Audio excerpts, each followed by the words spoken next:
बाबू की I equal to integral ई की power x one plus में एक्स अपॉन में कॉस स्क्वायर ई की पावर एक्स इंटू एक्स यहाँ पे कोस्ट होगा, यहाँ पे डेक्स है। ये ऑब्जेक्टिव टाइप का क्वेश्चन है। ये क्वेश्चन जो है आपको सब्जेक्टिव में भी पूछा जाता है और ऑब्जेक्टिव में भी पूछा जाता है। आपके पास में चार्ट हो, यहाँ पे जो है ऑप्शन दिया गया, ठीक है। तो इसको अगर सॉल्व करोगे मेरे भाई तो यहाँ पे क्या हो जाएगा, इंटीग्रल ई के पावर एक्स यहाँ पे वन प्लस में एक्स अपॉन में यहाँ पे कॉस स्क्वायर ई के पावर एक्स इंटू एक्स यहाँ पे कितना हो जाएगा, डेक्स हो जाएगा, ठीक है।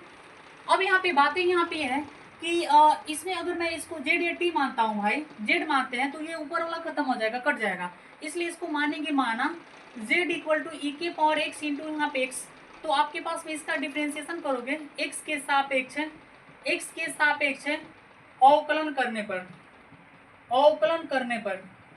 जब x के सापेक्ष अवकलन करोगे तो dz बटा में यहाँ पे dx equal to D E की power x into X upon में यहाँ पे dx हो जाएगा। तो यहाँ पे कौन सा नियम लगेगा, गुणा नियम। पहिल का ये पार्ट हो गया, ये दूसर का हो गया, मतलब ये पहिल का फलन हो गया, ये दूसर का फलन हो गया। तो इसका रूल ये होता है dz अपॉन में dx इक्वल टू पहिल का के छोड़ के दूसर का को डिफ्रेंसिएशन करते हैं, अब प्लस में दूसर का को छोड़ करके पहिलका का डिफ्रेंसिएशन करते हैं, बट्टा में यहाँ पे dx हो जाएगा। मतलब यहाँ पे dz अपॉन में dx इक्वल टू ई के पावर एक्स कटेगा तो यहाँ पे एक बचेगा, प्लस में एक्स इंटू ई के पावर एक्स का जो डिफ्रेंसिएशन होता है वो ई के पावर एक्स ही होता है, इक्वल टू।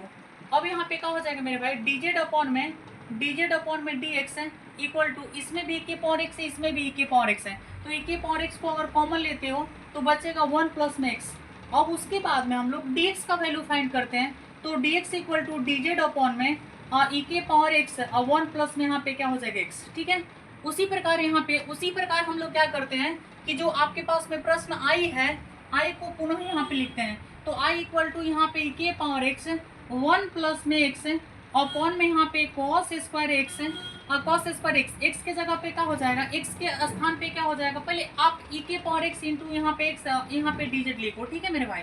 उसके बाद में यहाँ पे क्या कर लीजिएगा, ई के पावर एक्स वन प्लस में एक्स अपॉन में ये कॉस स्क्वायर है ई के पावर,